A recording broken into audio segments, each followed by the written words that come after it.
Good afternoon, Southwest Florida. I'm Bri Walling. This Naples Herald Lunch Break is sponsored by our friends at Fusillo Kia of Cape Coral. This afternoon, we'll tell you about new information regarding the spread of the Zika virus, Uber implementing a uniform background check policy, and more. Today is Thursday, April 12th, and this is the Lunch Break.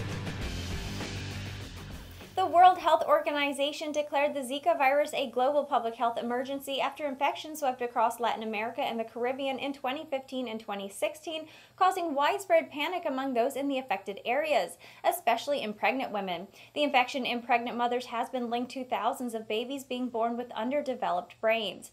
The epidemic even made its way into Southwest Florida, with a few travel-related cases reported. The original threat came from infected mosquitoes, sparking fear in an area well known for the occasional bite from the pest, but later the virus was found to also be sexually transmitted.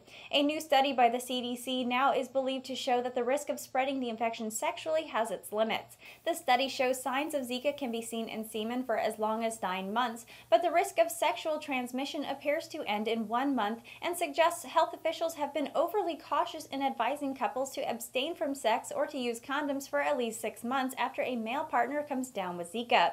The results are spurring work on new and better recommendations. The study itself is not enough to change current guidelines just yet. Though Zika is no longer causing large outbreaks, the virus still lurks in mosquitoes in many tropical locales and remains an infection threat to visitors in Latin America and the Caribbean. Uber has announced it will start doing annual criminal background checks on U.S. drivers and hire a company that constantly monitors criminal arrests as it tries to do a better job of keeping riders safe. The move is one of several actions taken by the company under a new CEO who said that the changes aren't just being done to polish the company's image, which has been tarnished by driver misbehavior and a long string of other embarrassing failings, but also an attempt to make Uber fundamentally safer for drivers and riders. Other safety features include buttons in the Uber app that allow riders to call 911 in an emergency, as well as an app refinement that makes it easier for riders to share their whereabouts with friends or loved ones.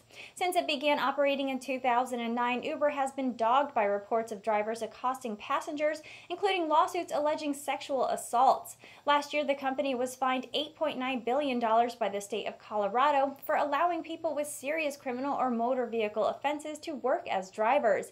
The Public Utilities Commission said it found nearly 60 people were allowed to drive in the state, despite having previous felony convictions or major traffic violations, including drunken driving.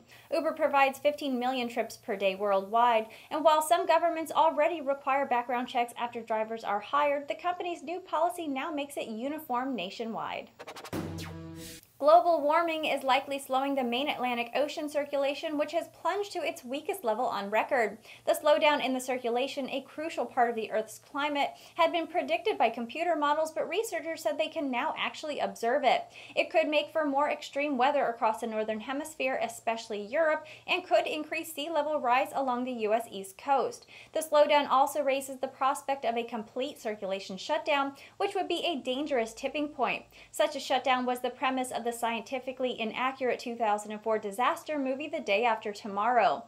Study authors said a collapse is at least decades away, but would be a catastrophe. The Gulf Stream, the warm water current where hurricanes gain their power, historically veers away from the U.S. around the Carolinas or Virginia.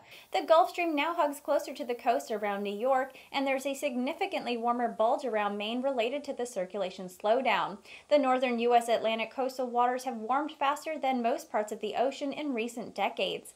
Scientists blame global warming in a couple of ways. Warmer water lessens the amount of cooling and makes it harder for the water to sink and turn over.